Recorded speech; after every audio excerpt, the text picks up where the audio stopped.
Bueno, bienvenidos a todos y a todas a este conversatorio sobre veterinaria y desarrollo sustentable, aspectos para repensar la profesión. Yo soy Solana González, junto con Emiliano Guedes, somos coordinadores del curso de desarrollo sustentable. Contarles que este curso es curricular actualmente para el Plan 21 de la formación de profesionales veterinarios y veterinarias, así que es un hito en la formación veterinaria y en ese marco es que convocamos este conversatorio que desde ya agradecemos a las panelistas y los panelistas. Yo le voy a ir dando la palabra a Gonzalo para que presente a Gabriela. Ella está viajando, así que nos mandó un video que vamos a transmitir. Perfecto, gracias Solana. Buenas tardes a todos. Mi nombre es Gonzalo Fernández, soy parte del equipo docente del curso. Y bueno, como bien decía Solana, una de las disertantes que nos parecía interesante que participara es Gabriela Piñataro.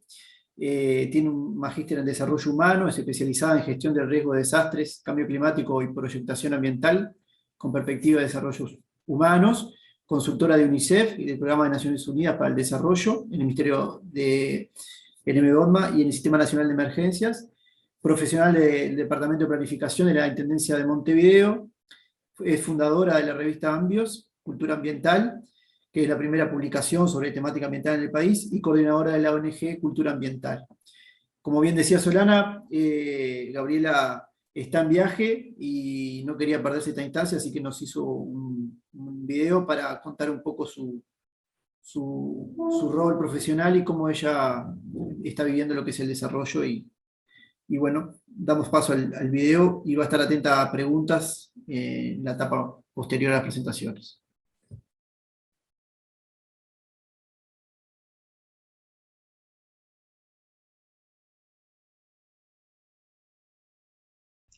Buenas tardes, gracias Gonzalo, gracias Solana por invitarme a participar en este conversatorio. Me pareció muy interesante la oportunidad y esta posibilidad de que Facultad de Veterinaria se plantee abordar el desarrollo sostenible en el marco de la profesión. Por lo tanto, procuré, así sea por la vía diferida, tratar de estar presente hoy en el conversatorio. Bueno, el desafío que nos plantearon fue compartir cuál fue nuestro recorrido profesional y cuál es nuestra mirada de desafíos desde la profesión frente al desarrollo sostenible. Y pensar en cómo compartir con ustedes mi trayectoria profesional me llevó a pensar cómo presentarme. Y sin lugar a dudas me presento como soy generación 85, porque esto tiene implicancias. Tiene implicancias que tienen que ver con pensar cuál era el marco, cuál era el contexto en el que se dio mi proceso formativo y que me llevó a tomar distintos caminos con dificultades y con otros desafíos. A nivel nacional, ser generación 85 implicaba que salíamos de la dictadura y que a nivel universitario, es decir, primera generación post-intervención universitaria. Y esto quiere decir encontrarnos con planes de estudio para reconstruir, con espacios de participación, de piense colectivo para rehacer, como las comisiones de extensión, de investigación, comisiones de cultura, que permitieran generar un potente análisis crítico desde la profesión, ¿no? Inserta en un marco de otras profesiones que se estaban desarrollando fermentalmente. Esto a nivel nacional, pero a nivel internacional, ser generación 85 implicaba que cualquier proceso formativo se daba con un escaso marco de referencia en lo que hace al área ambiental. ¿Y a qué me estoy refiriendo? A que en esa época, 1985, estamos hablando que no teníamos una cumbre de Naciones Unidas sobre medio ambiente y desarrollo, todavía no se había producido, como la conocida Cumbre de la Tierra. Sí teníamos en el año 72, pero estamos hablando de muchos años antes y todavía faltaba ese hito que representó la Cumbre de Río 92 en 1992, que dio pie a la Convención de Cambio Climático, a la Convención de Biodiversidad y a la Convención de Lucha contra la Desertificación y la Sequía. Y de la mano de estas convenciones y de estos marcos, los países adhirieron y empezaron a comprometerse mucho más, a tener compromisos vinculantes con la temática ambiental. Pero también ser generación 85 implicaba ser muy anterior a procesos que tenían que ver con tratar de reducir la contaminación por mercurio, que fue el convenio de Minamata en 2017, o la protección de la salud humana por contaminantes orgánicos persistentes, como los agroquímicos, recién en el año 2004.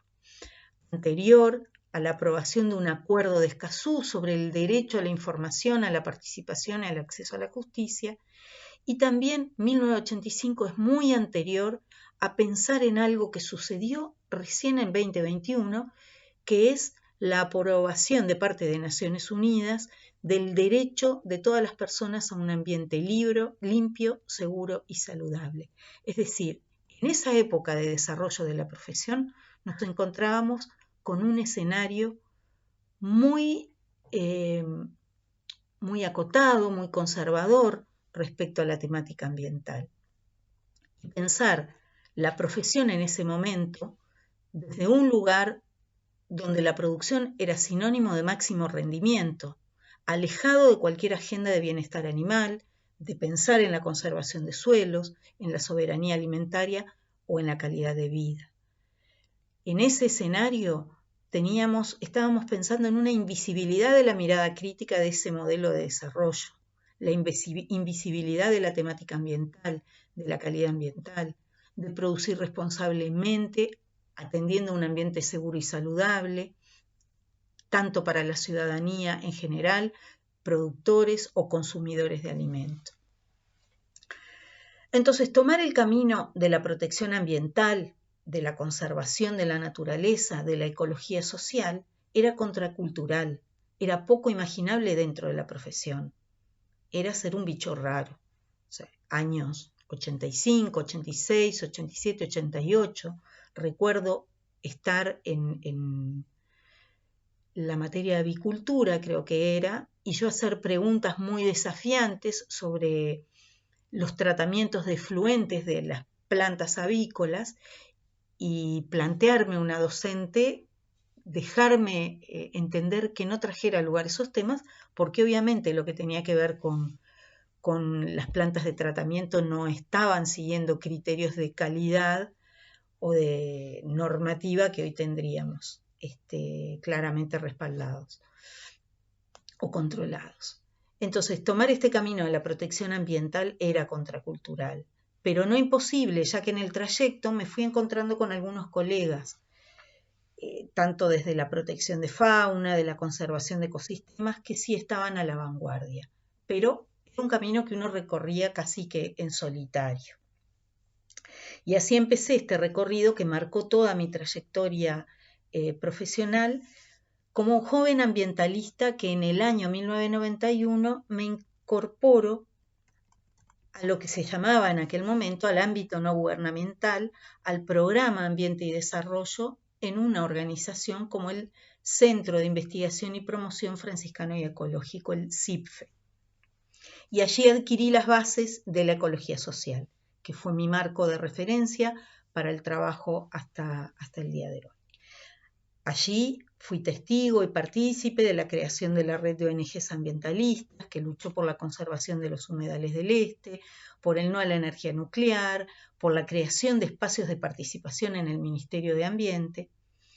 Y a su vez me llevó a crear y a coordinar una ONG como Cultura Ambiental que hasta el día de hoy llevamos adelante, donde desarrollamos proyectos de gestión ambiental y participación ciudadana, trayendo al lugar algunas de las puntas que la profesión tenía en su esquema, como por ejemplo la pesca artesanal, el trabajo con los gobiernos locales y el desarrollo de agendas locales, tanto en lo ambiental como en lo socioambiental, y también con otros países. Y también me llevó a la creación de la primera publicación uruguaya, Ambios, sobre temas de ambiente y desarrollo, con un desafío muy grande para llevarla adelante de manera gratuita, con alta calidad en la producción de los contenidos. Es decir, buscando la difusión de la temática ambiental, trascendiendo lo que en aquel momento era una fuerte agenda gubernamental. Venir desde el ámbito no gubernamental tenía sus grandes dificultades para llevar a cabo los objetivos. Y desde este marco fui también testigo y partícipe de cambios que se fueron dando en el país. La creación de un Ministerio de Ambiente en el año 90, la Ley de Evaluación de Impacto Ambiental en el 94, la Ley General de Protección al Ambiente en el 2000, la creación de un Sistema Nacional de Áreas Protegidas en el 2000 y el Plan Nacional de Educación Ambiental. Eso ya generó un marco muy diferente. Estamos hablando del año 90 hacia adelante.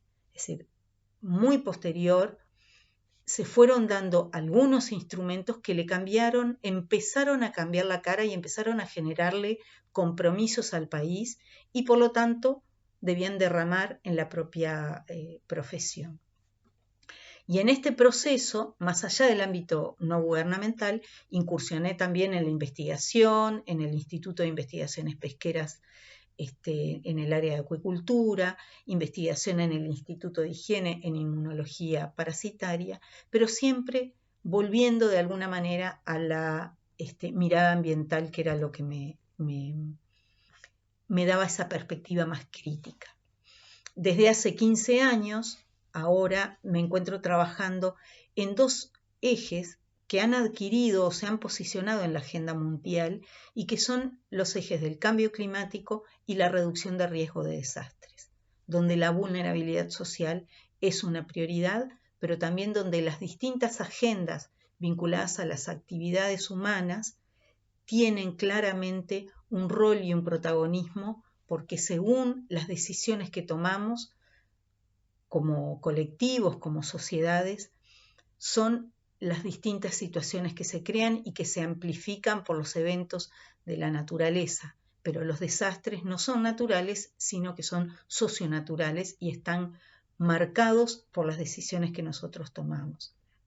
En estos temas de cambio climático y de reducción de riesgo de desastre es donde me desempeño como consultora, como asesora del SINAE y del Ministerio de Ambiente hasta el año 2020, y en la Intendencia de Montevideo en planificación. Una agenda que claramente ha tenido un cambio muy significativo en todos estos años y que le pone desafíos a la profesión, a una profesión que desde mi punto de vista es claramente integradora, requiere de una mirada amplia sobre la realidad y eso lo tiene la profesión. Depende de la capacidad que podamos tener de ponerlo arriba de la mesa, de darle mucha mayor visibilidad a la profesión.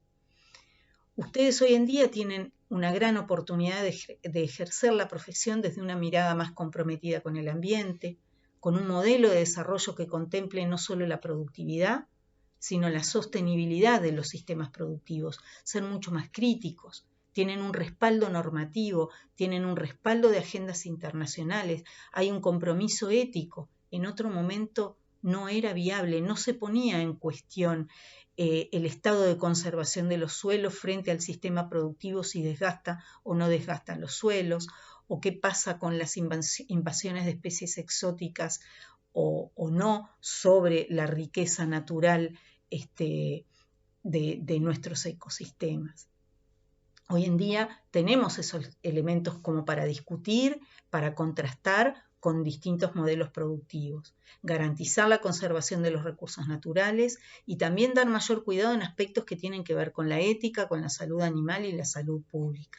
Hoy ya no solo es pensar o hablar, sino que hay marcos normativos para abordar soberanía alimentaria, para abordar producción sostenible. Estamos hablando de la conservación de los pastizales, que para nosotros son las pasturas, pero hablar también del monte nativo, de la calidad de suelos y aguas. Hoy en día tenemos una comisión tenemos varias comisiones de cuencas, pero en particular la cuenca del Santa Lucía tiene procedimientos y protocolos bastante estrictos frente y condicionamientos a los productores que están en el área circundante a la cuenca para conservar ese recurso natural que hace a garantizar el derecho al agua potable de toda la ciudadanía. También hablar de producción agropecuaria, garantizando un ambiente sano a las personas que viven en las áreas rurales, limitando su exposición a agroquímicos. En la actividad industrial, no es solo hablar, sino tenemos un marco para la investigación y la promoción de producción de alimentos basadas en la salud pública, en la minimización de la contaminación y en el aprovechamiento de los residuos de los sistemas productivos industriales. Y también hablar de salud, de bienestar animal y también del concepto de una sola salud. La profesión, desde mi punto de vista, no es de las que está en la vitrina, no es la que tenemos la más consultada en aspectos ambientales.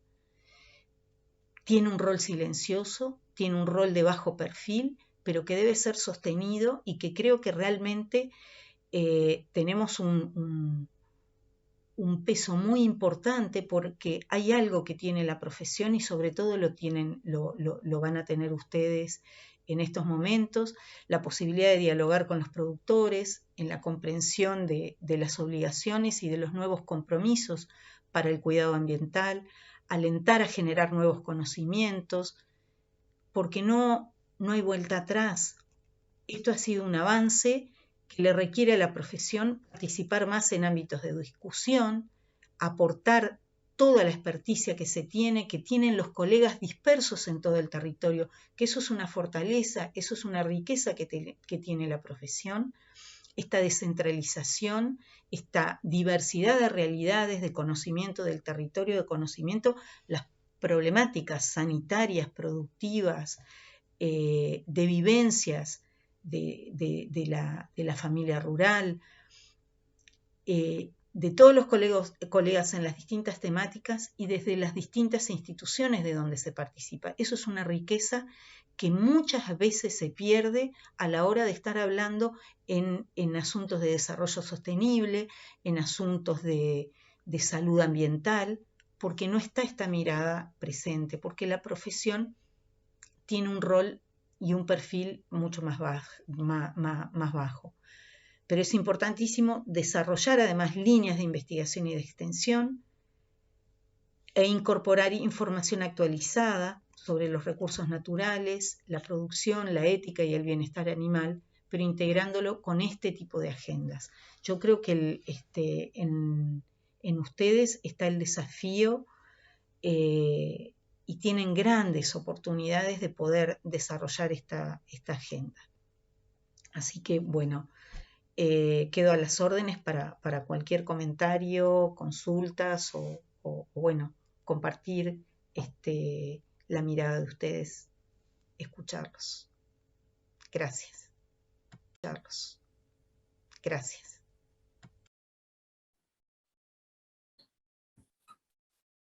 Muy bien. ¿Me escuchan ahí? Bueno, muchas gracias, Gabriela. Sé que estás conectada ahí. Agradecerte la participación y bueno, la información muy interesante que nos compartiste. Doy el paso a Rodrigo para presentar a Carlos Bunús, que es el próximo disertante. Aclaramos que después de la presentación de todos los colegas, vamos a tener una instancia de intercambio de preguntas y breve discusión. Bárbaro, gracias Gonzalo. Y como decía Gonzalo, bueno, buenas tardes para todas, para todos. Me estoy enganchando ahora. Y como decía Gonzalo, vayan haciendo preguntas, comentarios, todo lo que tengan, vayan haciéndolo ahí en el chat de YouTube.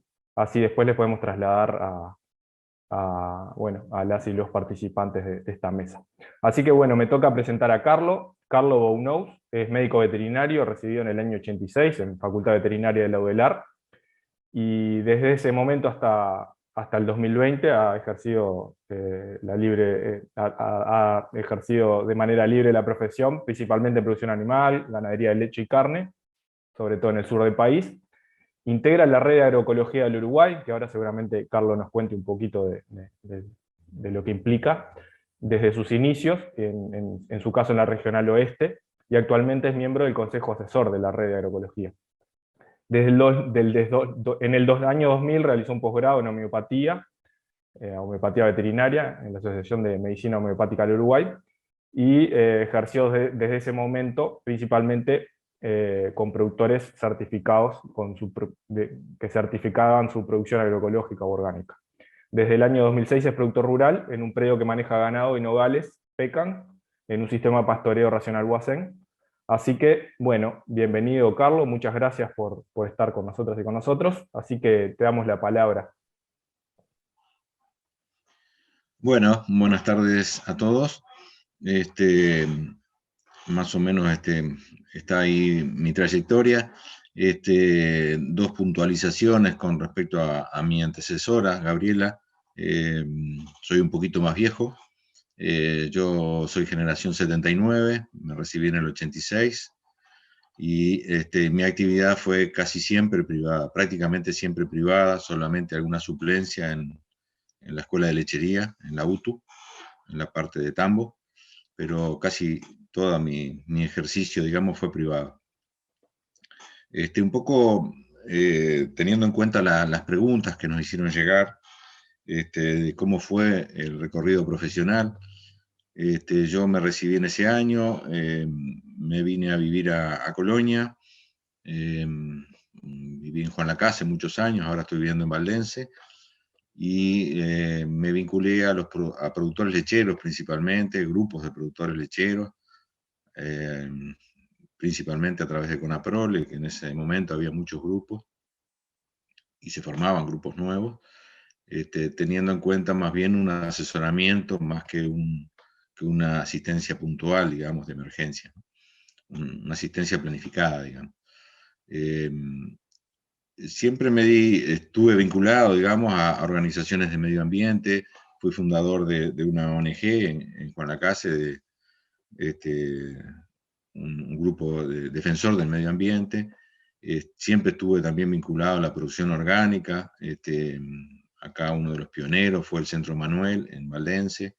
Desde sus inicios yo estuve vinculado a ellos con un pequeño tambo. Y casi siempre relacionado a la producción animal, ¿no? Ya sea de leche, de carne o de carne. Yo siempre tenía la incertidumbre de qué pasaba con todos los medicamentos, sobre todo de síntesis química que usábamos en distintas dolencias, tanto dentro del animal como en el medio ambiente, en su liberación a través de la feca o de la orina. ¿Qué pasaba con esos principios activos o sus metabolitos? Que en esa época, como también dijo Gabriela, muy poco se hablaba de eso, digamos. Lo que importaba era producir más por vaca, más por hectárea, sin importar cómo quedaba el suelo, cómo quedaba el medio ambiente después de unos años.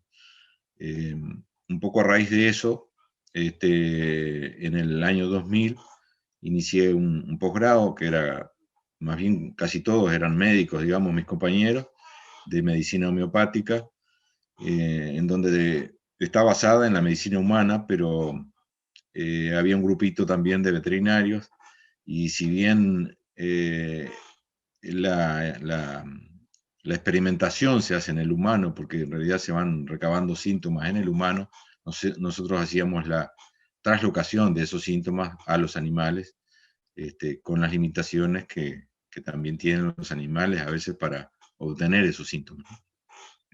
Pero bueno, desde ahí, yo de ese curso me recibí en el 2003 y empecé a aplicarlo sobre todo en productores que estaban certificados como agroecológicos. En ese momento la red de agroecología certificaba a través de la Asociación Certificadora de Agroecología del Uruguay, ACAEU,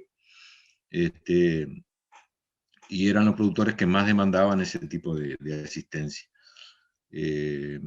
También había muchos casos de personas, de individuos, que ellos en su familia habían probado la homeopatía y convencidos de sus sus beneficios, digamos, también la querían aplicar a sus animales, ¿no? Después vamos a pasar, por lo menos si nos da tiempo, medio rapidito, una presentación de homeopatía, para que por lo menos les quede una idea de en qué consiste la homeopatía. A veces no se sabe bien cómo funciona, ¿no? Un poco pensando en las preguntas, ¿cómo visualizas la relación con el desarrollo sustentable? Bueno, ni que hablar que cuanto menos productos químicos liberemos al ambiente, eso va a redundar en un ambiente más sano, en un suelo más sano, en plantas más sanas, en animales más sanos y en individuos humanos más sanos también. Entonces, es todo un círculo al que debemos apostar de una o de otra manera, ¿no? Yo también hice varios cursillos de plantas medicinales, que si bien actúa de otra manera en los animales, por lo menos son productos naturales que están en el medio ambiente, y no son sintéticos, no son procesados químicamente. Si bien su efecto es un poco diferente, digamos, la fitoterapia actúa químicamente, el principio activo, mientras que la homeopatía actúa en forma energética, si bien se basa en productos naturales también. En cuanto a cuáles desafíos puede tener la profesión en estos temas, bueno, un poco como decía también Gabriela, cuando nos recibimos nosotros casi que no se hablaba de esto, y el que hablaba era un bicho raro, muchas veces mal visto, y nos hacían callar realmente.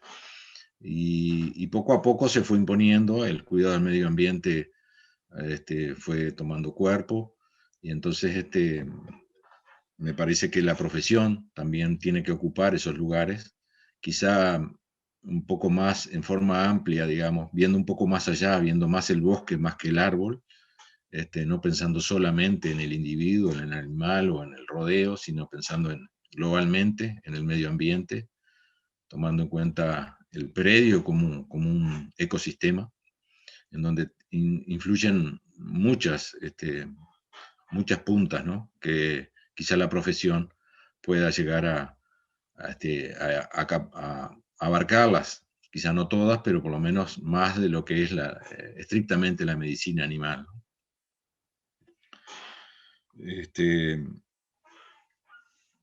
Otra pregunta era si considero que ha habido cambios. Bueno, un poco también, sí, a medida que hay cambios en la sociedad, también hay cambios en la universidad y en las facultades.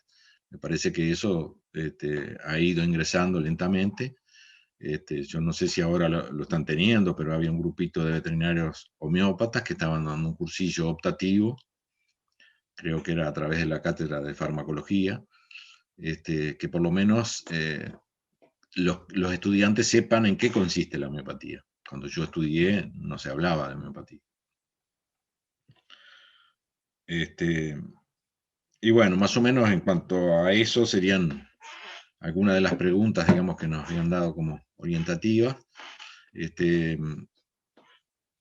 Yo puedo decir también que a partir del 2006 soy productor, pequeño productor, ganadero y frutícola, y he encontrado un sistema que es el pastoreo racional Huacén, en donde se cumplen muchas de estas premisas, cuidando el suelo, cuidando el ambiente, cuidando los animales, y, y cierra mucho de los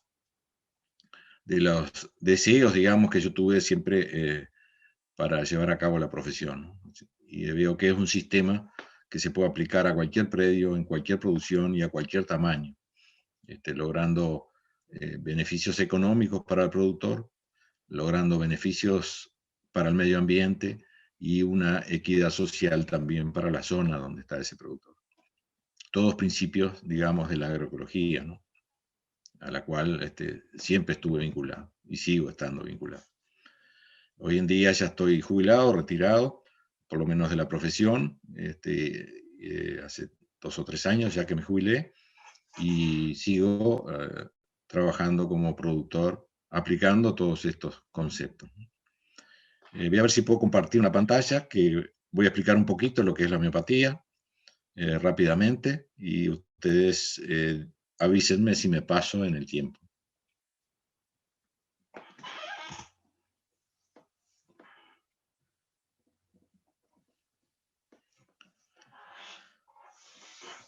Bueno, la homeopatía en producción animal, ¿en qué consiste? La homeopatía se basa en el estudio de los síntomas que provocan determinadas sustancias en un individuo sano y que por él y los demás son percibidos. Por lo tanto, esto se basa generalmente en experimentación en humanos. En veterinaria se adapta lo estudiado en humanos a los síntomas observados en animales, teniendo en cuenta los mismos principios. Se tiene en cuenta el concepto de individualidad y de síntomas característicos. Se habla mucho en homeopatía que no existen enfermedades, sino existen enfermos con sus características individuales.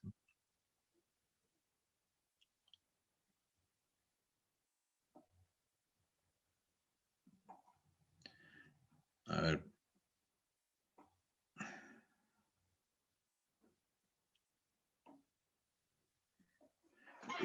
En el caso de medicina humana o en el caso de animales de compañía, mascotas, en general es el individuo el que se tiene en cuenta y se toman los síntomas del individuo. En el caso de la producción animal, se tiene en cuenta el individuo como una población.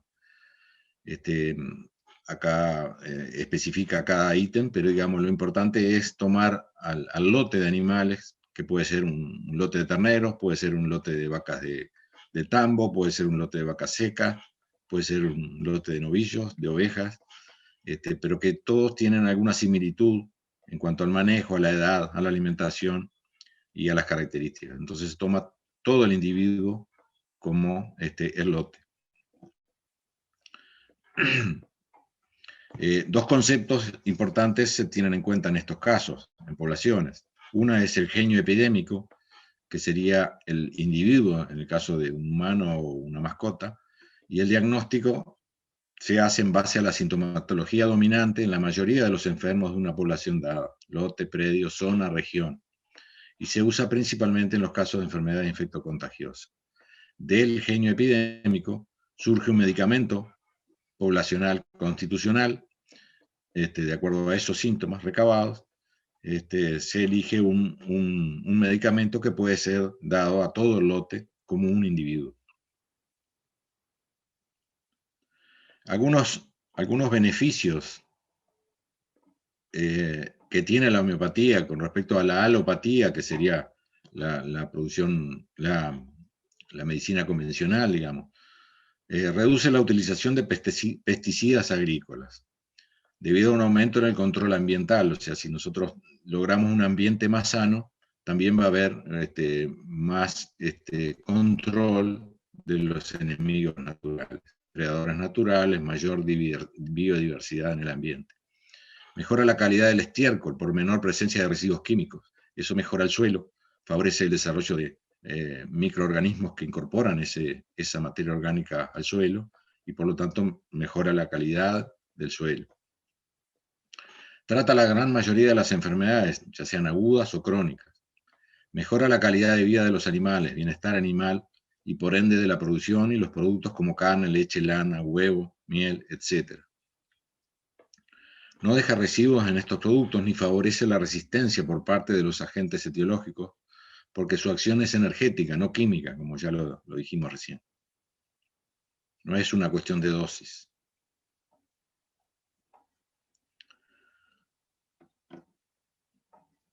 Evita periodos de espera al no haber residuos en los productos, ya sea antibióticos, hormonas, no existen periodos de espera, o sea, la producción se puede seguir utilizando aunque se hayan tratado los animales. Evita la iatrogenia o intoxicación medicamentosa por el mismo motivo.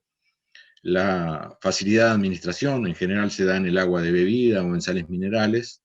Los animales por ahí ni se enteran que toman un medicamento y se evita el estrés, hematomas, abscesos, accidentes para los mismos manipuladores también.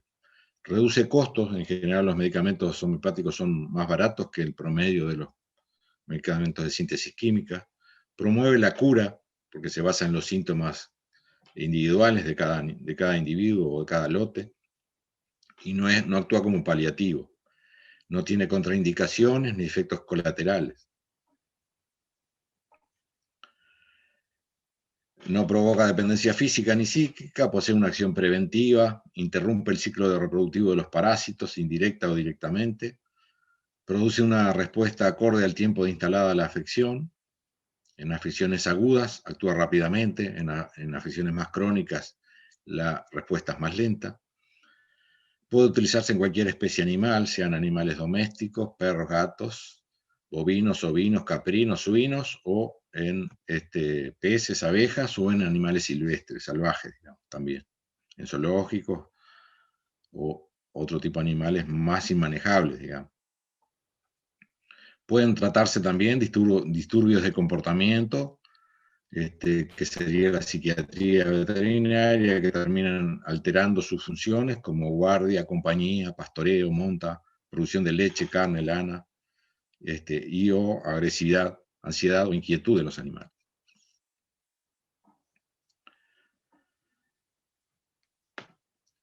Otra característica que también nos lleva a usar muchas veces homeopatía es que en las normas de producción orgánica o ecológica o agroecológica, uno de los principales terapias para los animales es la fitoterapia o la homeopatía. Está escrito en las normas.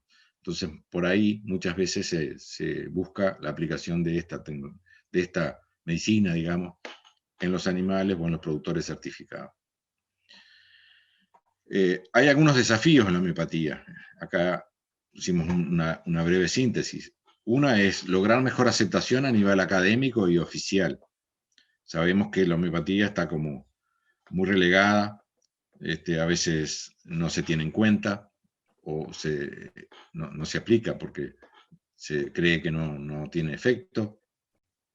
A veces se dice que es agua lo que damos.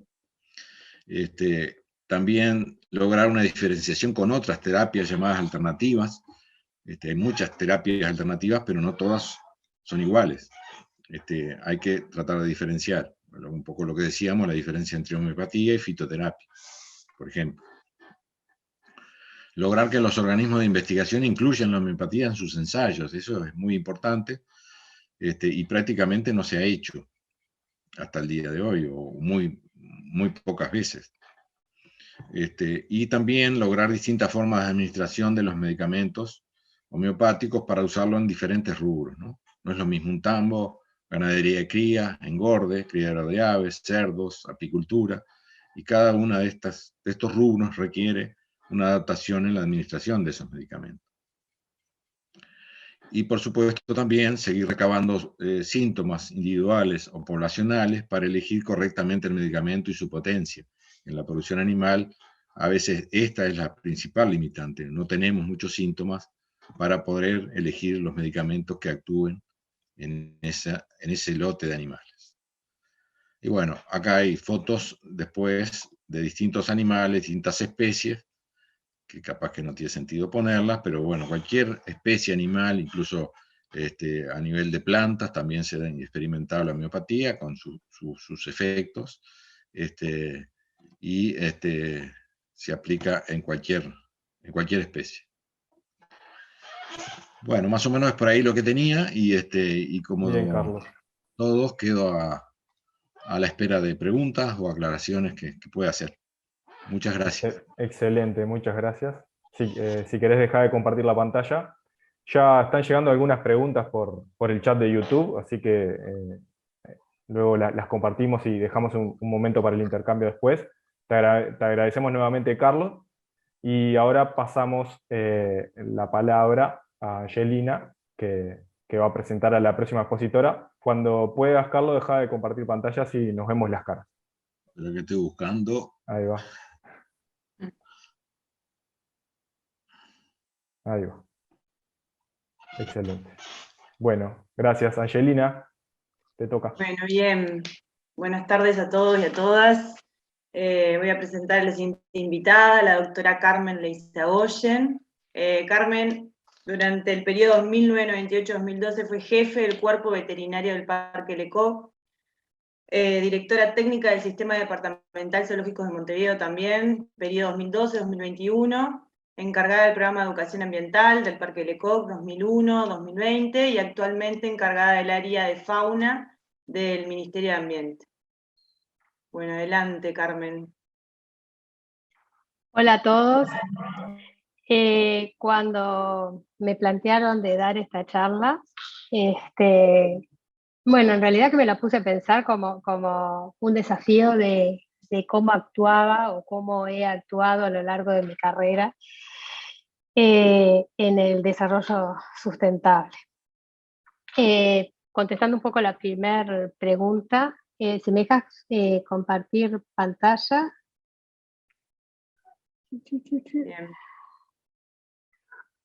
Bien. ¿Ahí podés? ¿Ven ustedes? Todavía no. Ahora. Ahora sí. Ahora sí. Está. En realidad, lo que me dicen es que yo todavía no sabía muy bien hablar y ya decía que iba a ser veterinaria, ¿no? Y bueno, y dicho y hecho, nunca tuve la menor duda. Me recibí y cuando me recibí en el año 89, en el año 90, me fui a estudiar a Inglaterra manejo de especies amenazadas de extinción en cautiverio. Estamos hablando de la década del 90, o sea que todavía no estaba ni siquiera acuñado el término biodiversidad. Y bueno, entré a trabajar en el zoológico como estudiante, en el zoológico de Villa Dolores primero, después en el Parque Lecoq, y entonces lo que hice fue hacerles una presentación, como la profesión veterinaria, sin uno proponérselo y sin pensarlo realmente, en su accionar está tocando objetivos de desarrollo sustentable. Porque muchas veces uno se piensa que es eso que está allá afuera, que es verde y que se ocupan otros, ¿no? Y muchas veces cuando se habla se piensa que uno puede estar hablando del gorila, del orangutano o del león africano.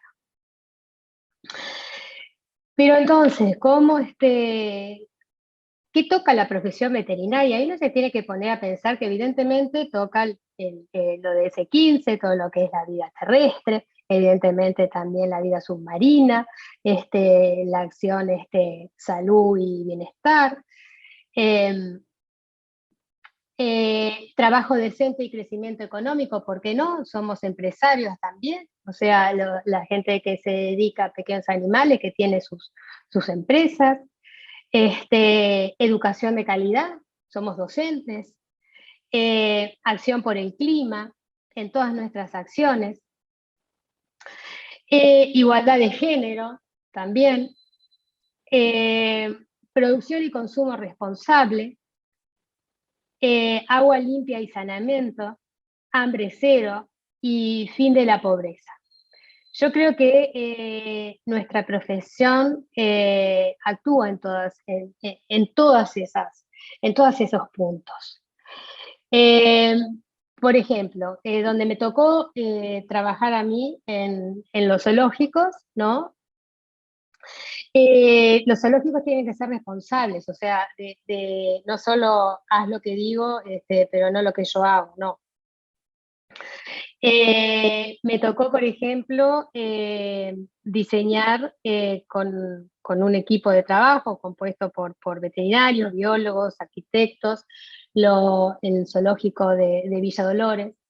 Para hacerlo, por ejemplo, se tuvieron en cuenta todo lo que nosotros podíamos al realizarlo, ahorro energético, todo como era el sistema de iluminación, se tuvo en cuenta. Cuando yo entré a la remodelación, aunque a uno le parezca mentira, los lagos se llenaban con agua potable de OCE y se vaciaban, ¿no? Hubo que hacer todo un sistema de bombeo perimetral con distintas aguas de pozo. La vegetación, empezamos a plantar hasta 300 especies arbóreas nativas. Cuando uno edifica un hospital veterinario para maximizar todo lo que es las fuentes de energía, por ejemplo, uno hasta pensaba cómo poner ventanas para hacer más luminoso, o vidrios dobles. O sea, yo les estoy poniendo todos ejemplos de cómo uno, sin darse cuenta en la profesión, ¿no? Va pensando su accionar de manera sustentable, porque es granito de arena tras granito de arena que hacemos en conjunto, ¿no? Desde pensar cómo es el material, si ese material puede ser reutilizado, si puede ser reciclado, si puede ser compostado. ¿Por qué? Porque nosotros sabemos que si nosotros estamos usando sustancias con cloro, pesticidas, etcétera, todo eso va a ir a la cumbre de la cadena trófica, ¿no? Y de hecho los osos polares están llenos de dioxinas. Hasta cuando manejamos un hospital veterinario, tenemos que estar pensando, ¿no? Qué productos estamos comprando, ¿no? Y ver la posibilidad de pensar, de comprar aquellos que sean más amigables con el medio ambiente, ¿no?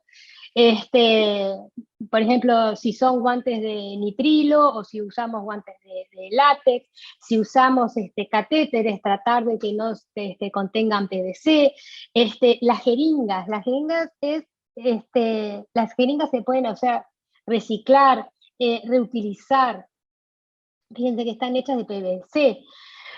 Cuando nosotros implementamos el reciclado de jeringas, nos empezamos a asustar de nosotros mismos, ¿no? De la cantidad de plástico que estábamos tirando sin habernos dado cuenta, porque cuando las empezamos a reciclar y a utilizar, se nos empezaron a formar montañas de plástico, porque evidentemente todo aquello que tenga sangre, que tenga sustancias patógenas, no se van a poder utilizar, pero a veces utilizamos jeringas hasta para poner agua oxigenada, ¿no? Y después las tirábamos, ¿no? Algo actualmente impensable. De hecho, por ejemplo, en el Fowler, que es el libro de animales silvestres, que ya en el 2014 hay todo un capítulo de cómo manejar la medicina veterinaria en un zoológico con prácticas sustentables, ¿no? Entonces, cuando uno se lo pone a pensar, tiene que pensar si se ha trazado una cadena de valor en los servicios que proporciona o en los que compra. Si, por ejemplo, evaluamos antes de comprar el producto, cómo me voy a deshacer de esos artículos que compro, ¿no? Si los proveedores, ¿no? Tratar de favorecer la compra a proveedores, a empresas que sean amigables con el medio ambiente, para que favorecer la compra a esos productores. Hasta directamente comprar a productores todo lo que es la alimentación directa, sin pasar por mercados, sino a productores directamente. Ya de hecho hay zoológicos en el mundo que tienen la certificación B, ¿no? de que es todo lo que se utiliza, se consume, no se producen residuos en esa empresa, ¿no? Como se dice, no ser el mejor del mundo, sino ser el mejor para el mundo, ¿no? Por ejemplo, en un zoológico que es el Windsor, está en Chile, tiene la certificación B. Todo lo que son bases se reutilizan para formar muros para ambientes o para formar desde papeleras, o los uniformes se reciclan, y los uniformes, por ejemplo, se hacen mochilas que se venden en el shop de los visitantes. La materia fecal de los animales se reutiliza y se produce gas, ¿no? Con la materia fecal de los animales. O sea, es empezar. Nosotros, por ejemplo, habíamos intentado sacar las normas ISO 14000 de calidad medioambiental, ¿no? Que entonces, de esa manera uno tiene que empezar a pensar cada una de sus actividades, ¿no? Y cómo cada una de esas actividades las vuelve sustentables, no sé, acá le puse algunos ejemplos, cálculo de dieta de los animales en cautiverio, ¿no? Entonces uno va, ¿cuál es la actividad? El personal elabora las dietas, y así uno va pensando y va protocolizando cada una de esas actividades, hasta cómo se transportaba la comida o cómo tenía que limpiarse el camión que se transportaba la comida. Claro que para eso también muchas veces hay que hacer manuales o hay que hacer protocolos para llevarlo adelante. Calidad en la educación, o sea, como decía, somos docentes también los veterinarios, ¿no? A mí por eso me tocó, durante muchos años estuve a cargo del programa de educación ambiental del Parque Lecoq, y después liderando un equipo también multidisciplinario que elaboró un programa educativo para el zoológico de Montevideo. Y uno puede empezar a pensar en temáticas tan variadas como desde presentar el mundo de los insectos, o talleres para los más chiquitos de pelos, escamas y plumas, o sea, de empezar a diferenciar lo que es aves, reptiles y mamíferos. A ver, es tan amplio, pero tan amplio la temática que uno puede abordar de la parte educativa como imaginación se tenga, ¿no? En este caso habíamos armado creo que eran como 20 talleres. También docencia a nivel universitario, ¿no? Con practicantados, con cursos de grado, de posgrado.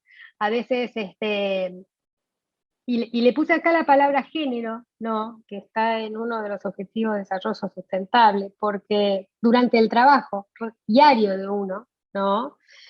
Uno lo tiene que tener siempre presente y actuar en consecuencia cuando de repente uno puede pensar que se están haciendo injusticias. Proyectos educativos, por ejemplo, uno que hemos armado del Árbol de la Vida en el zoológico de Villa Dolores.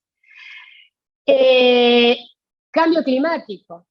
Fíjense que cuando nosotros les contaba que habíamos armado, habíamos plantado como 300 especies arbóreas. Miren lo que era, por ejemplo, el zoológico de Villa Dolores cuando iniciamos. Esto ya era en el año 2021, y actualmente yo creo que si fuéramos porque no están exactamente en tiempo real las fotos de Google, ¿no? O sea que si está en el 2021, la foto era anterior. Yo creo que si vamos ahora, eso va a estar totalmente verde ya. Para eso hay que hacer manuales también. Acá estaba el ejemplo, o sea, esta es una imagen fíjense que antes esto era batería de jaulas, en el zoológico de Villa Dolores, actualmente es un monte indígena.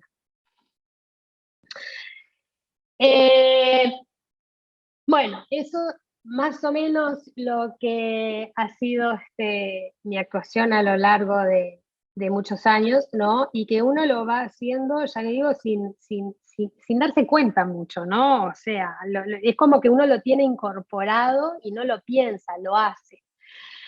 Y actualmente desde otro ámbito que me toca en este momento, que es estar a cargo del área de fauna del Ministerio de Ambiente, ¿no? Ahí estoy a cargo de todo lo que es la conservación de flora y fauna, ¿no? Desde las actividades cinegéticas, desde la regulación de criaderos, desde el control de especies exóticas invasoras, la tenencia de fauna. Y es un veterinario que está a cargo de eso. Ahora estamos haciendo el organigrama del ministerio, ¿no? Y estoy incorporando un nuevo casillerito en el ministerio, peleando por eso, me costó como 4 reuniones hacerles entender lo que significaba el concepto de una salud, ¿no? Porque me decían, no, pero eso es salud pública, nosotros nos vamos a meter a tratar humanos, o no, a tratar bichos, a tratar la vaca, y bueno, después de 4 reuniones, ahí está el casillerito de una salud, espero que se apruebe a nivel del Ministerio de Ambiente. Regular la caza, ¿no? Hacer monitoreo de especies, para ver si se pueden cazar o no. Estamos a cargo de todos los tipos de caza, cinegética, deportiva, control, comercial. ¿Por qué? Porque después hay que hacer informes, ¿no? Análisis, qué es lo que se cazó, o sea, si realmente es sustentable o no es sustentable, ¿no? Esto, por ejemplo, es un informe a mediados de año, cuál era la situación en el año al 31 de julio del 2022. También estamos a cargo de todo lo que son zoológicos, reservas, centros de rehabilitación. No hay reglamentación, estamos creando nuevos decretos, nueva normativa estamos haciendo la normativa de que la vamos a llamar, la estamos llamando regulación de la fauna silvestre bajo cuidado humano, de la tenencia de fauna silvestre bajo cuidado humano. Es muy amplio el tema.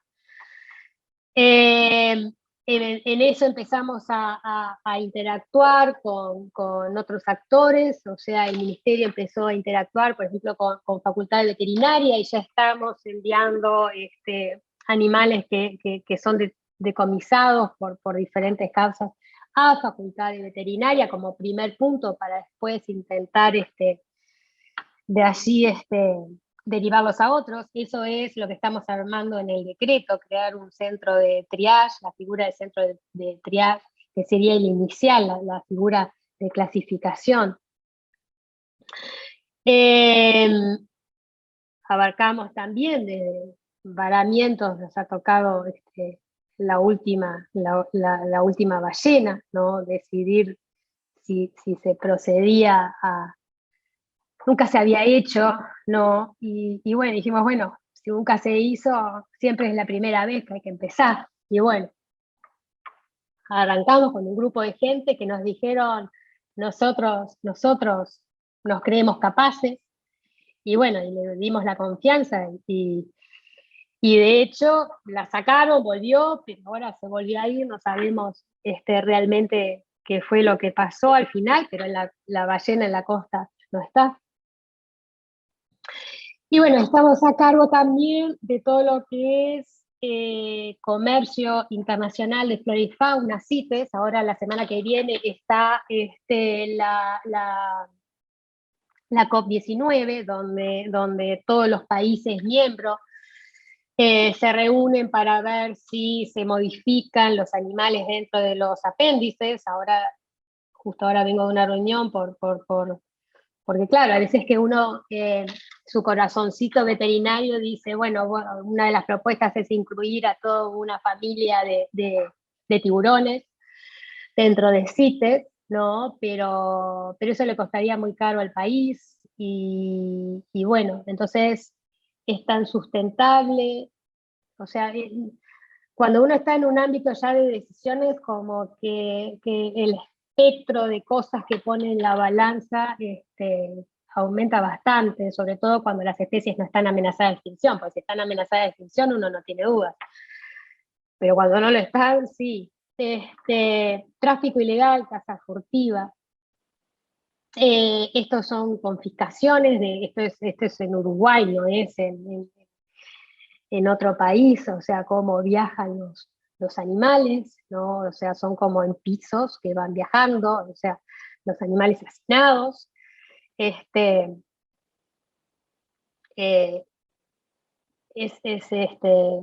es realmente, uno cuando ve esto se queda sin palabras, ¿no? De cómo viajan. Fíjense acá, por ejemplo, venían 60 loros, fíjense el tamaño de las jaulitas esas, ¿no? Cómo vienen los bichos apiñados, ¿no?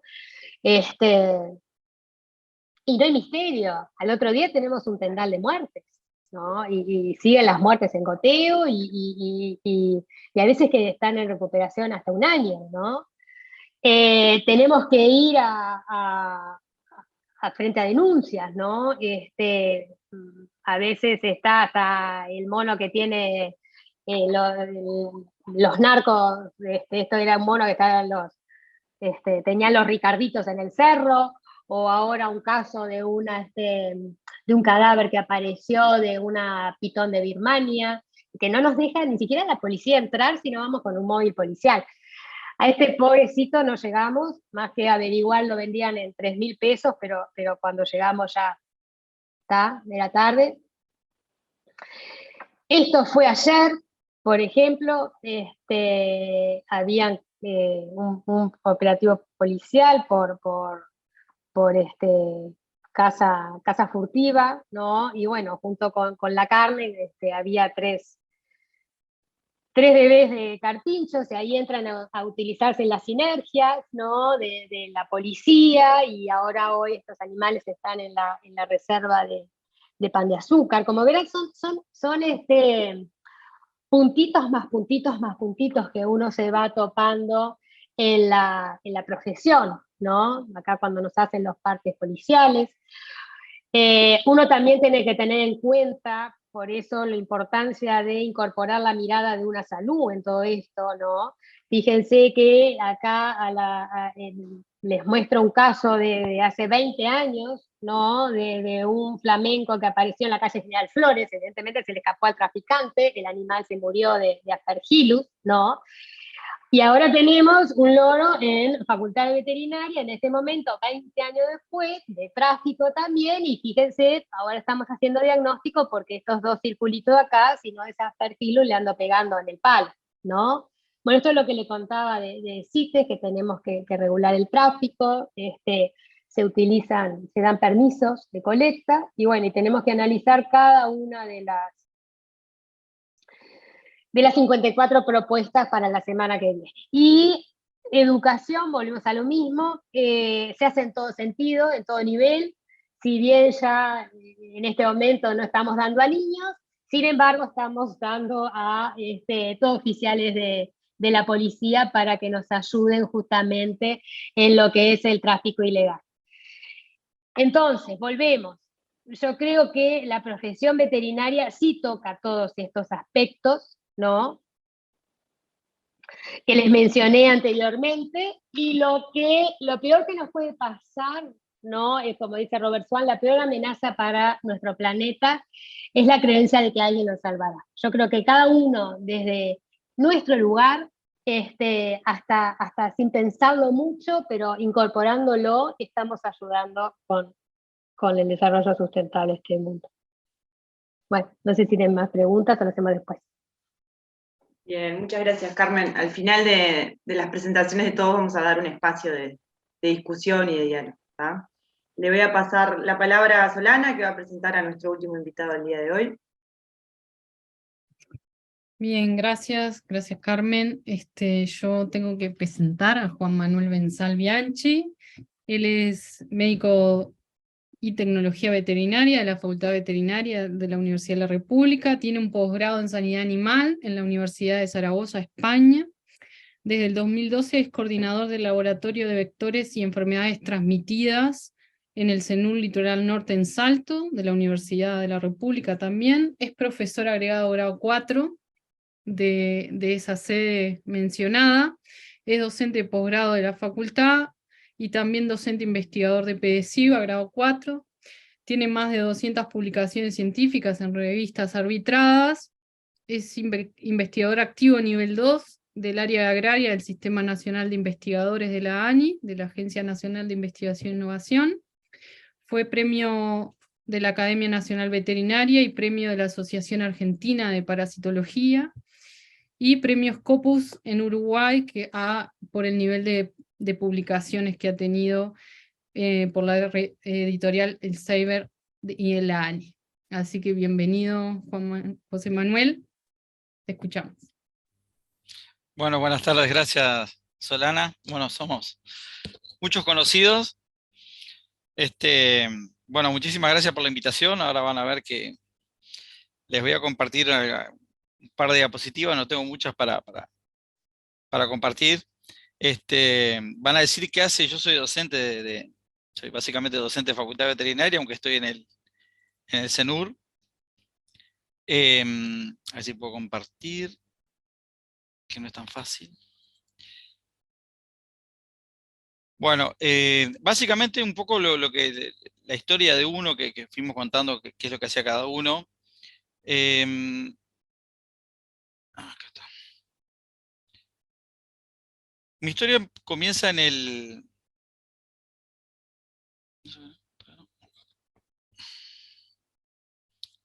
Mi historia comienza en el año 94, básicamente ingreso a la Facultad Veterinaria. No sabía bien qué hacer, porque me gustaban los animales, a mí me gustaban los animales silvestres siempre, yo no sabía bien qué hacer y lo primero que hice, me anoté en Ciencias Biológicas, me anoté en Facultad Veterinaria, porque había hecho el bachillerato agrario, pero me seguían gustando los animales silvestres, etc. Entonces, como había hasta segundo año, yo soy de Salto, como en Facultad Veterinaria tenía los 2 primeros años en Salto, fui una semana a Montevideo a probar y Ciencias Biológicas no me gustó tanto como yo pensaba, especialmente porque había tenido que irme a Montevideo. Volví a Salto y hice los 2 primeros años de veterinaria, hasta que en el año 96, para empezar el tercer año, nos fuimos a Montevideo. Pero logré durante esos años trabajar bastante con animales silvestres y pude llevar más o menos mis intenciones de trabajar con animales silvestres, lo cual era prácticamente nulo. Carmen todo lo que explicó, pero la verdad que sí, que nosotros al principio teníamos muy poco contacto, era muy difícil trabajar con animales silvestres en veterinaria prácticamente, y ni que hablar con lo que es medio ambiente. Y a partir del 96, 97, 98 logré entrar en parasitología porque me gustaban los animales silvestres. Y también se formó AONICEN, que también ya empezaba la concientización de todo temas medioambientales y de fauna silvestre en Facultad Veterinaria. Entonces empecé esa etapa de transición que empezó la Facultad Veterinaria también a incluir temas no solo ambientales, sino especialmente ligados a lo que es fauna silvestre, sino un montón de cursos, etcétera, jornadas, me acuerdo, y un montón de cosas. Yo seguía en parasitología y logré que muchos de los parásitos de animales silvestres llegaran a mis manos, hasta que me dirán, bueno, ¿qué hace el profesor acá hablando de desarrollo sustentable? Profesor de parasitología que tenemos, que está dando el curso ahora en el nuevo plan. Bueno, porque justo llegó un pájaro con una garrapata, un pajarito con una garrapata, no tenía ni idea de lo que era, la estuvimos estudiando bastante tiempo, y a partir de ahí agarré la excusa de estudiar todo lo que eran los ciclos de las garrapatas, etcétera, mezclando animales silvestres, hasta que uno tuvo un golpe de suerte, como siempre, ¿no? Esa garrapata terminó transmitiendo una enfermedad, y bla, bla, bla, bla, bla, hasta llegar a la historia que le voy a hacer hoy. Me recibí en el año 2002, pero durante todo ese tiempo estuve como honorario ayudante SIEC en la Facultad Veterinaria, y luego, en el año 99, concursé por un cargo para iniciar en el 2000 las clases de lo que vendría a ser la parasitología de enfermedades parasitarias del Plan 98. O sea que a partir del año 2000 soy docente o básicamente doy parasitología de enfermedades parasitarias para Facultad Veterinaria. Independientemente de eso, mi área de estudio seguían siendo las garrapatas, y ahora ya pasaron a todas las garrapatas en todas las especies, y en el área de lo que es Montevideo, alrededores de Montevideo, la gente se quejaba, especialmente la gente que trabajaba en chacras y habitaba esta zona de pajonales, chicales, pastizales, etc., se quejaba de que cada día había más garrapatas y que les transmitían alguna enfermedad. Yo dije, pero mirá, qué interesante, vamos a tener que empezar a estudiarlo. Hasta que, la verdad que el problema empezó a ser bastante sea, grave, cada vez había más garrapatas, cada vez se picaba más a la gente y cada vez empezaba la famosa fiebre transmitida por las garrapatas. Este es un ejemplo típico mío de cuando íbamos a trabajar, de la cantidad de garrapatas que nos picaban y veíamos que sí que era. A tal punto que íbamos a varias localidades de los alrededores de Montevideo, y esta situación era muy completa. Íbamos a Pajonales, Pastizales, hablábamos con la gente decía que era impresionante, que cada vez había más garrapatas, nosotros mismos éramos totalmente picados, colectábamos un número enorme de garrapatas, y no entendíamos exactamente la causa por qué estaba sucediendo esto. Especialmente en lo que es Montevideo, alrededores de Montevideo, Canelones, San José, etc. ¿no? Un tema que en ese momento nosotros desconocíamos totalmente cuál era el problema. Entonces nos dedicamos a estudiar, intentar ver lo que estaba sucediendo, y terminamos viendo que era un desastre realmente ambiental, totalmente por causas antropogénicas, pero luego lo descubrimos luego de muchísimos años a este problema. Y ahí está el rol del veterinario. Ahora que hablamos, ahora estamos todos con el tema de una salud, pero para todos lados, todo es una salud, pero en esta época, le estoy hablando de los años, apenas el año 2000, se sabía muy poco y un montón de temas no se tenían ni siquiera conciencia, ¿no? Y bueno, lo mismo.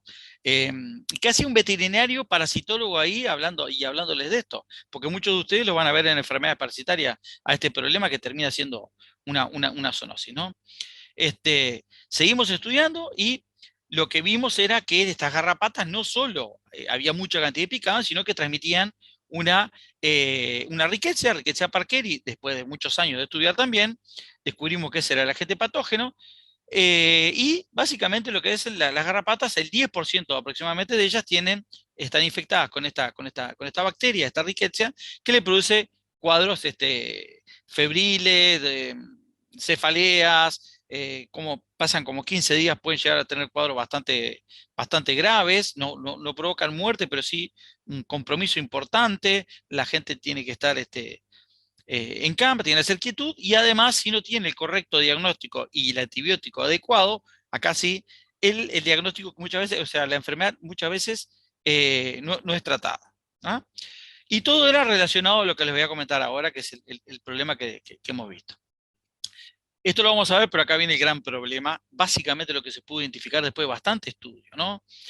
Los alrededores de Montevideo, la mayoría de los casos estaban relacionados a barrios carenciados.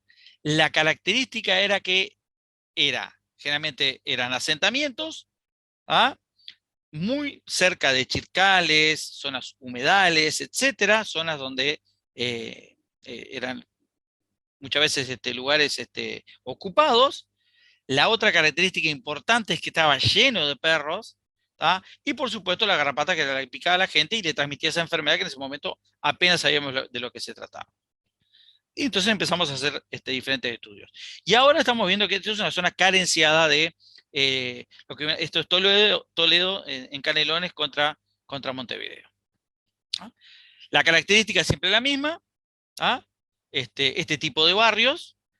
Mucha gente, hacíamos las entrevistas, se seguía quejando la gente de que había cada vez más garrapatas, que los picaban, y que cada tanto alguno tenía problemas estos problemas febriles. Bueno, ¿qué es lo que nos dimos cuenta después de mucho tiempo y trabajar con diferentes países, Argentina y Brasil principalmente?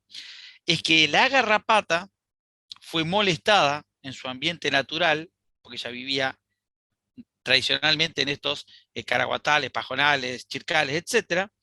Y vivía plácidamente de sus hospedadores primarios naturales, que eran especialmente el ciervo de los pantanos, extinto en la década de los 60 en Uruguay, no hay más, y el carpincho, en los cuales en las zonas donde hay problemas no hay un carpincho ni siquiera de mascota, porque los tienen totalmente, los matan para su consumo y venta, ¿no? Como justo mostró Carmen anteriormente. Entonces esta zona estaba sin los hospedadores primarios, y las garrapatas habían aumentado su población. Cuando yo he ido a las zonas primarias, tanto de esta garrapata, por ejemplo, en algunas reservas de Argentina, llegamos a encontrar una garrapata por casualidad, pero por casualidad.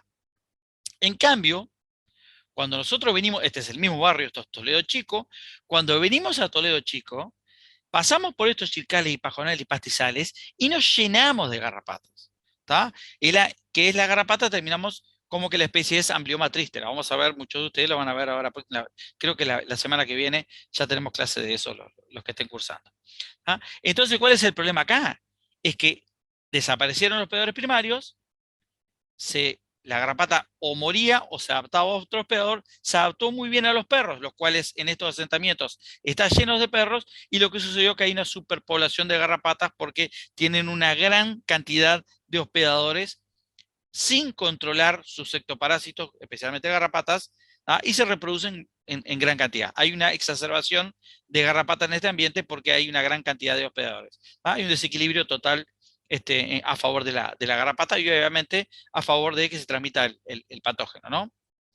Entre los estudios que hicimos, fuimos durante mucho tiempo, pero por ejemplo en 3 localidades, que viene a ser Escuela Militar de Aeronáutica, Villa García, Montevideo y Toledo Chico, se hicieron cada mes colectas de garrapatas, y lo que se vio es que básicamente que la garrapata y la transmisión de la enfermedad estaba relacionada a los picos poblacionales de la garrapata. Entonces por lo menos pudimos establecer la especie de la garrapata, el porcentaje que la garrapata estaba infectado de ese patógeno, y también un poco la estacionalidad marcada, básicamente que comienzan los adultos a emerger a fin de invierno, tienen un pico en primavera y hacia el verano van disminuyendo las poblaciones. Pero durante lo que es fin de invierno, toda la primavera y parte del verano, tenemos problemas en ser picados por esta garrapata y que nos transmita la riqueciosis cutáneo ganglionar, como se llama la enfermedad. Bueno, eso fue lo que vimos en las zonas carenciadas. Pero luego, de hacer estudios realmente de cuál era el problema que estábamos teniendo, como les comenté, nos dimos cuenta de que el problema no solo era de zonas carenciadas. No sé si conocen esta zona. Esto que está en el círculo rojo es el famoso Puente de la Barra, que sale todos los días en los periódicos, en los noticieros, etcétera, que se cayó uno de los puentes, que está roto, perdón, están reparando uno de los puentes. Esta es la zona de la Barra del Arroyo Maldonado. En esta zona, también, miren esta foto, se han metido casas en zonas donde están la zona de cola de zorro, pajonales, etcétera. Ha sucedido lo mismo porque hay casas de mucho valor, casas de no tanto valor. Se han ocupado todos estos terrenos de los alrededores del arroyo, y lo que ha sucedido es que también ha aumentado la cantidad de garrapatas, a tal punto que uno de los casos que mostré, creo que era que está por acá, que está aquí, esto que son 2 picaduras de garrapata con una infección por rickettsiosis, proviene justamente de la zona de la barra del arroyo Maldonado. Entonces, para que vean que el problema no es solo ahora asociado a zonas carenciadas, sino también a zonas donde no son tan carenciadas, pero sí el mismo problema. Se han construido en zonas de garrapata, no están los hospedadores principales y está lleno de perros sin protección. Eso básicamente. Recientemente acabamos de localizar otra zona problema que corresponde a los alrededores de la ciudad de Colonia.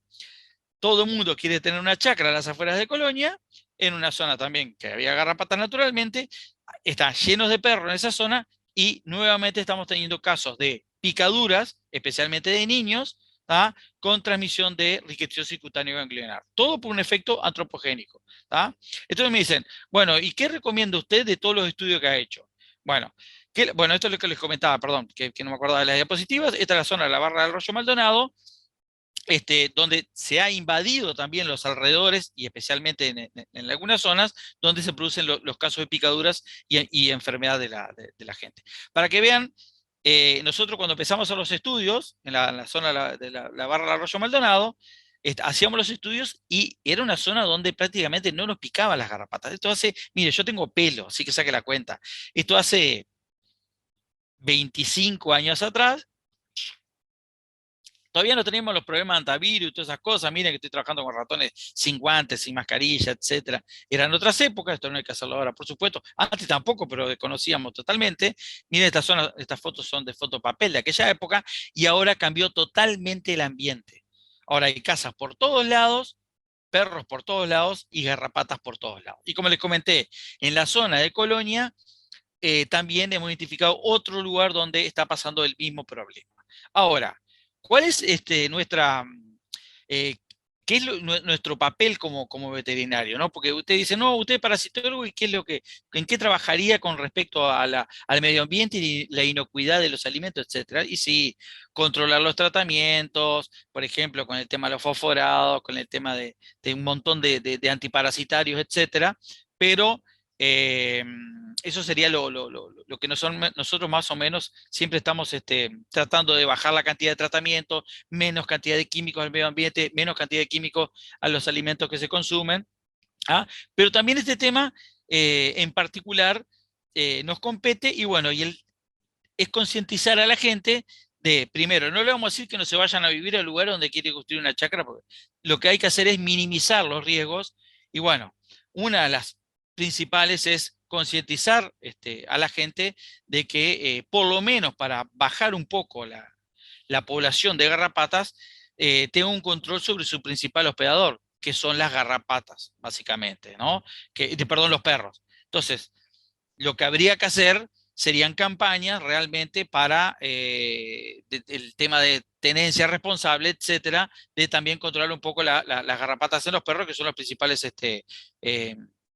hospedadores para que se reproduzcan esas garrapatas y se vuelvan un problema, como hemos identificado en toda la zona de alrededor de Montevideo, Canelones, San José, parte de Maldonado, como le dije, La Barra y otros. En Rocha también hay algunos problemas, cerca de La Pedrera, etcétera, y también muchos casos, y ahora en Colonia.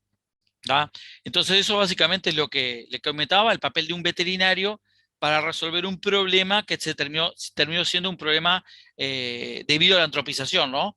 Eliminación de los hospedadores naturales, introducción de un hospedador alternativo, aumento de la población de un vector, por ejemplo, que afecte a la población humana, y también el tema de los asentamientos, que es un tema bastante delicado. Solamente para comentarles que en Toledo Chico, las últimas veces que fuimos estaban retirando esas casas, básicamente de las proximidades del arroyo, y se estaban mejorando el tema de los que habitaban ahí. Bueno, esto más o menos es lo que tenía para comentarles. Y bueno, y espero que se siga con este tema de la concientización y que se siga lo que empezamos hace más de 20 y pico de años en Facultad Veterinaria. Gracias. Muchas gracias, José Manuel. Ahora va a haber la ronda de preguntas que surgieron en YouTube, así que paso la palabra.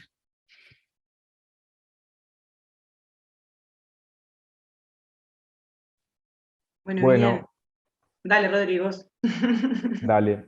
Fueron llegando algunas preguntas. Carlos, no sé si está por ahí. ¿Había alguna pregunta para vos? Sí, la vi. Dale, vamos a leerla. Capaz que haces un resumen de las preguntas. Serena preguntaba primero si empresas importantes en Uruguay como Conaprole u otras han realizado cambios para beneficiar o mejorar el medio ambiente comparado a sus comienzos. ¿Cómo ves vos ese proceso, sobre todo en la lechería? Entiendo que pregunta ella, en los sistemas de producción.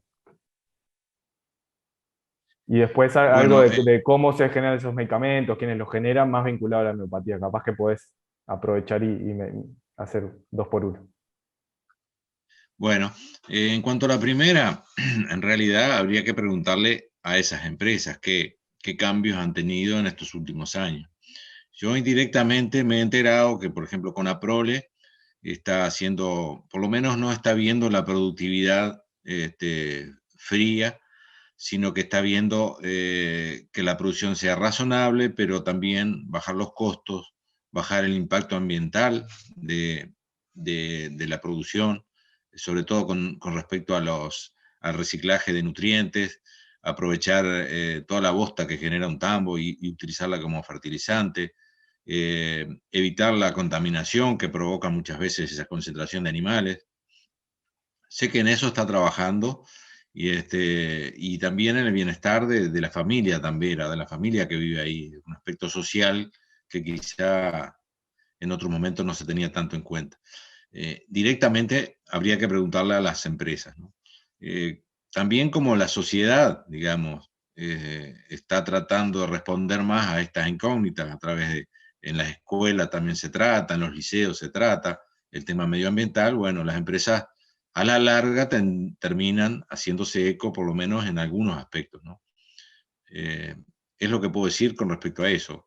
Y con respecto a los medicamentos, se producen en las farmacias homeopáticas, en las mismas que producen medicamentos homeopáticos para uso humano. Son los mismos medicamentos que se utilizan en animales. Esas son las dos respuestas que tengo.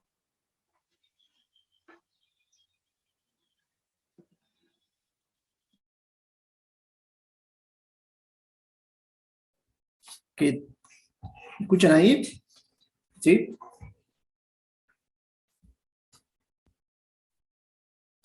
Buenas, ¿qué tal? Bueno, muchas gracias, Carlos, por la respuesta. No sé si me llegan a escuchar ahí, creo que sí. Sí, dale, Gonzalo.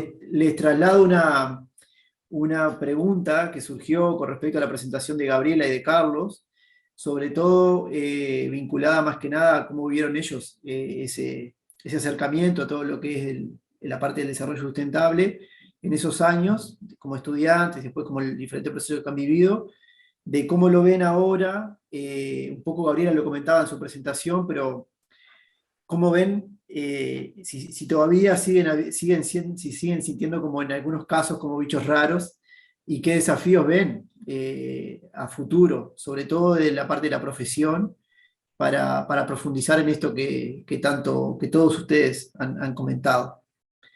No sé, Gabriela, si nos llegas a escuchar ahí, o venís en viaje.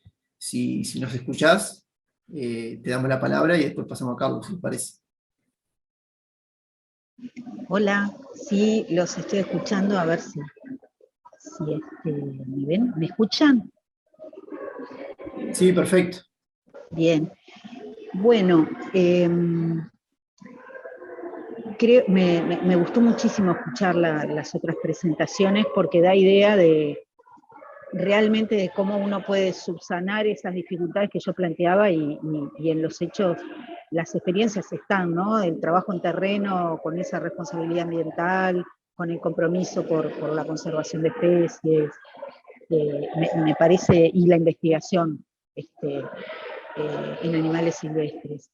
Ahora, creo que sí, que realmente sigue faltando esa visibilidad de la importancia de la profesión en todas estas agendas. Hoy lo planteaba Carmen, esa agenda de los objetivos de desarrollo sostenible, ¿no? Y cuánta participación se le da a la profesión a la hora de definir acciones, medidas, compromisos en esos temas que involucren a la profesión. Y cuesta.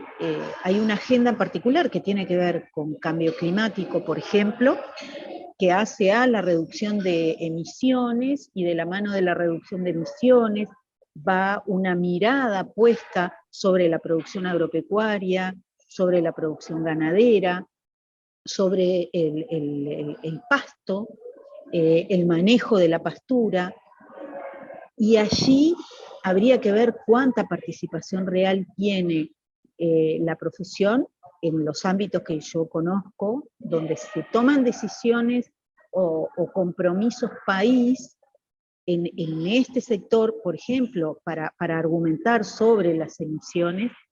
La profesión no está contemplada y por lo tanto no está vista desde el lado de los escritorios, y se hace más difícil que sea considerado cuando se empiezan a implementar medidas piloto, ¿no? Medidas piloto de manejo sostenible de la producción, ¿no? Y más de una vez he planteado, hay que trabajar mucho más con los veterinarios de campo, incorporando esta perspectiva, y se va derivando y se va dejando como colectivo. En estos ámbitos que yo planteo, sigue estando ausente la profesión, por diversas razones, pero me parece que hay un camino ahí enorme para marcar más presencia. Y también en esta riqueza, en lo que hace a la salubridad, la riqueza que se tiene en la información, en el manejo, en la concepción, además de los problemas, ¿no? De una sola salud, desde la zoonosis, los problemas de vectores, es importantísimo, y me parece que hay mucho más para darle más lugar a la profesión en esas áreas, ¿no? No sé si respondo a Gonzalo. Sí, buenísimo, Gabriela. Queda claro que hay por trabajar bastante para que los colegas veterinarios estén en esa mesa donde conversar esos temas importantes. Carlos, aprovecho. Te doy un ejemplo. Y esto sí ha sido personal, porque es en los ámbitos donde yo he estado trabajando, cuando se conforman mesas de trabajo y se hace consulta a los colectivos, y se hacen mapas de actores, y se dice, vamos a llamar, y uno rema, ¿no? Las asociaciones de profesionales, y la Sociedad de Medicina Veterinaria, por ejemplo, está ausente. La Facultad de Veterinaria está ausente. No ausente de la facultad, no es invitada, no es convocada. Tan simple como que no aparezca en un grupo de mails donde se hacen invitaciones, ¿no? Parezco muy de escritorio en ese sentido, pero quiero reflejar algo que es muy evidente, ¿no? Que cuesta incorporarnos como colectivos que tenemos para dar. Perfecto, Gabriela, perfecto. Muchas gracias. Creo que quedó clarísimo lo que planteás. No sé, Carlos, te traslado la misma pregunta, un poco tu opinión con respecto a esto, y después damos paso a otras preguntas. Sí, en este ratito logré anotar 2 o 3 cositas que me gustaría resaltar. Una es que se está hablando más como costo, digamos, en cuanto a la producción, como costo ambiental. Quizá en un momento no se tenía en cuenta ese costo y no importaba si se contaminaba una cañada, un arroyo, una napa freática, y ahora ese costo poco a poco se va teniendo en cuenta. Entonces ya si se tiene en cuenta, por lo menos después se toman los cuidados pertinentes. Es lento, quizá nos gustaría que sea mucho más rápido, pero ha habido cambios quizá de década en década, ¿no? Otra cuestión también tiene que ver que en el mundo se está imponiendo es todos los mecanismos productivos que captan carbono de la atmósfera por el calentamiento global, por el cambio climático, y nuestro sistema pastoril, sobre todo en base a pasturas nativas o con poco movimiento de tierra, es captadora de carbono. Entonces, eso podría ser una ventaja de nuestro país pastoril con respecto a otros países muy industrializados, ¿no? Y otro punto que tiene que ver con nuestra profesión es quizá la responsabilidad de que no nos inviten es parte de nosotros mismos, digamos, que nos ponemos a veces en un corsé y trabajamos solo la parte médica sin tener en cuenta otros aspectos sociales, medioambientales, que tenemos que ir incursionando, y en la medida que aparezcamos, seamos visibles, nos van a invitar y vamos a poder participar, ¿no? Es un poco el consejo, digamos, para los nuevos profesionales, nuevos estudiantes, que participen en todos los ámbitos, no estrictamente en el de medicina veterinaria. Era eso nomás. Perfecto, Carlos. Angie. Bien, a ver, para Carmen. Carmen, te preguntan si van a hacer más talleres para público en general, de los talleres que estuviste comentando, que hacías para niños y después para policías y eso. Bueno, lo que hacía para niños ya no estoy más, o sea, y eso en realidad me parece que se cayó, ¿tá? O sea, se cayó. No sé si algún día se retomará. Referente a lo demás que estamos haciendo en ambiente, claro, es más específico. A veces que estoy en Rocha hablando de algo, el otro día con policías de tráfico, o ahora tenemos uno de influenza. Ya focalizamos, digamos, nuestros esfuerzos, no hacemos charlas para público general, sino que son más talleres instructivos. Claro. Y la falta de reglamentación a nivel de fauna, ¿a qué se debe, Carmen? Pregunta. No sé si tendría que ser políticamente incorrecta para contestarse esa pregunta, ¿viste? Porque no entiendo por qué si hay un decreto que es del año 96, otro Bien. del 2000 y algo, o sea, 20 años atrás. Mucho tiempo, ¿no? Entonces, bueno, por eso que estamos intentando hacer, ya redactando normativa nueva, porque por ejemplo, para criaderos tenemos un decreto de que habla de la figura de criadero, pero con conceptos de la década Sí, de antiguo. 90, ¿no? Por eso. Bien, gracias, Carmen. Y la última para José Manuel, como docente de la UDELAR, ¿considerás que es suficiente cómo se abordan estos temas en el aula? ¿Y considerás que hubo algún cambio a través del tiempo? Bueno, voy a empezar por los cambios. Bien. De mi época, ahora sí, muchos cambios. O sea, por lo menos, incluso ahora ya hay un curso que era optativo y ahora es un curso que es parte de... Ya se ha avanzado mucho, que toca estos temas, pero de mi época ahora se ha avanzado bastante, ¿no? Yo ya había comentado que justo en esa época se había creado ONICEN, que era muy medioambientalista, pero a partir de ahí hubo eh, muchos veterinarios interesados en la temática, muy asociados a fauna silvestre, era casi lo mismo, pero después algunos agarraron para un lado, para otro, perdón, y sí, hay cambios. Si es suficiente, no lo sé porque tendremos que evaluar a ver cómo les va a ir a ustedes con este curso. Porque básicamente antes no había nada. Nosotros, lo que sí se ha cambiado bastante es, por ejemplo, cuando en el próximo semestre, que vamos a abarcar más el tema de enfermedades parasitarias, que se va a hablar mucho más de la parte de tratamientos antiparasitarios, sí se concientiza mucho más con el tema de residuos, no Claro, solo ahí está, no solo en animales, sino también en el medio ambiente. ¿Ah? Bien. El gran tema que tenemos es la gran discusión. ¿Cómo se llega al productor y decirle, mire la importancia que tiene? Porque, ¿qué pasa? Al que le importa es al país y al frigorífico, o básicamente al país le va a importar eso. Pero el productor, capaz que le decimos, a él capaz que no le repercute inmediatamente. Él dice, no, yo quiero tratar porque me quiero sacar el problema encima. ¿Ah? Y ahí está cómo es el tema, cómo tratar de llegar nosotros ahí, a la base. Al productor a veces capaz que no le importa porque no le repercute a un productor directamente si él quiere ver menos mosca a los cuernos, por ejemplo, la mosca a los cuernos, no, que ve mosca a los cuernos y no lo quiere, no, pero con esa cantidad de mosca no es viable tratar económicamente y tampoco desde el punto de vista de químicos. Y dice, no, pero no me gusta tener mosca a los cuernos. Y ahí es el famoso tema. ¿Ah? Y a la larga termina habiendo trazas de órgano fosforado en esa carne y viene todos los productos de exportación para atrás, etcétera, etcétera, etcétera.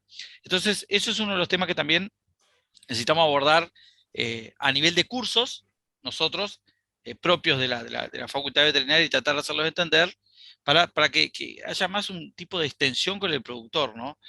Porque tratar de hacerle entender por qué no hay que tratar si no es necesario.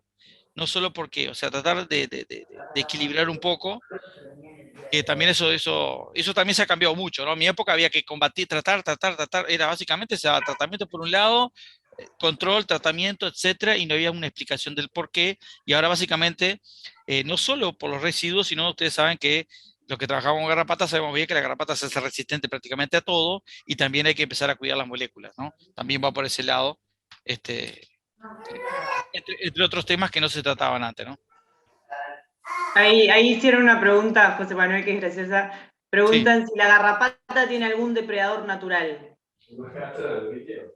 En Uruguay, lamentablemente, depredadores naturales hay, pero lamentablemente no con la capacidad o la cantidad como para poder afectar las poblaciones. Hay animales que comen garrapatas, sí, hay aves que comen garrapatas, etcétera, pero lamentablemente no a tal punto como para, o sea... Y para un control de la población. No, para la garrapata común del ganado, lamentablemente, no tenemos ningún controlador natural ni predador natural que pueda afectar la población. Lamentablemente, ¿no? Ojalá hubiera. Bueno, creo que no hay más preguntas, me parece, si me equivoco. Y bueno, agradecerles a cada uno de ustedes por por el tiempo, por la participación, por lo compartido. Muy interesante todas las exposiciones. Como dijimos al principio, esto es una de las primeras instancias que sirvan para generar, articular y conectarnos, y bueno, saber que estamos más o menos bastante nosotros en esos temas.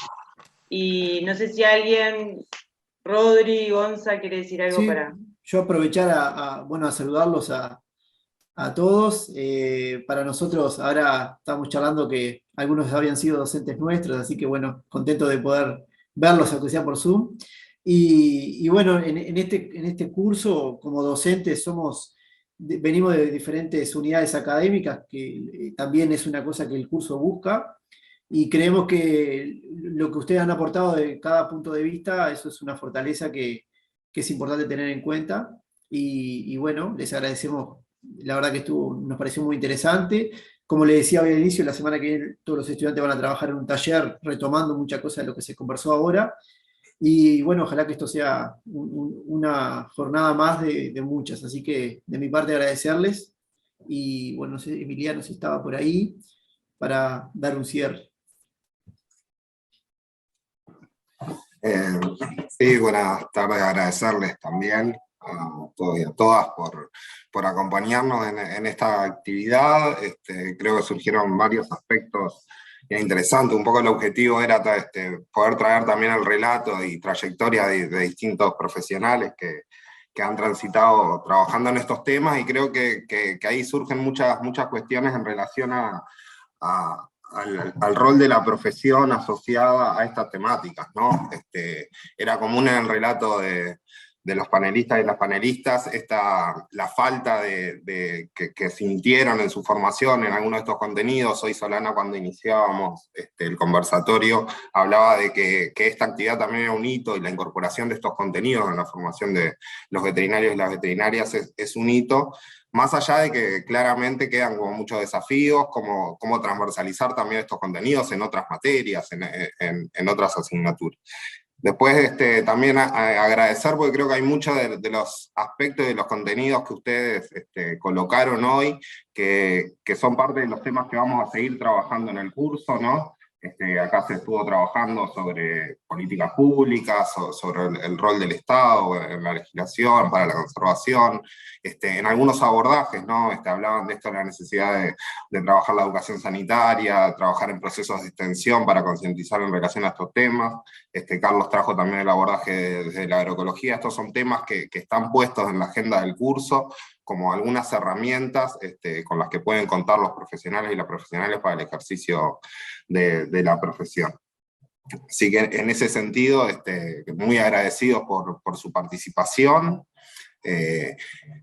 Vamos a seguir dando continuidad a estos temas en el curso, y bueno, eso, agradecerles, y bueno, ir cerrando por acá la actividad. Y agradecerle a los estudiantes también que acompañaron por la transmisión de YouTube. Sí, claramente. Sí, agradecer a todos y todos quienes estuvieron hoy presentes en esta actividad, sea los panelistas como los estudiantes y las estudiantes que se sumaron a través de YouTube. Así que por nuestra parte vamos a ir cerrando la actividad. Y bueno, esperemos poder seguir teniendo espacios de intercambio y seguir construyendo entre todos y todas este rol y las distintas actividades donde la profesión puede aportar para construir herramientas de desarrollo sustentable. Bien. Muchas gracias.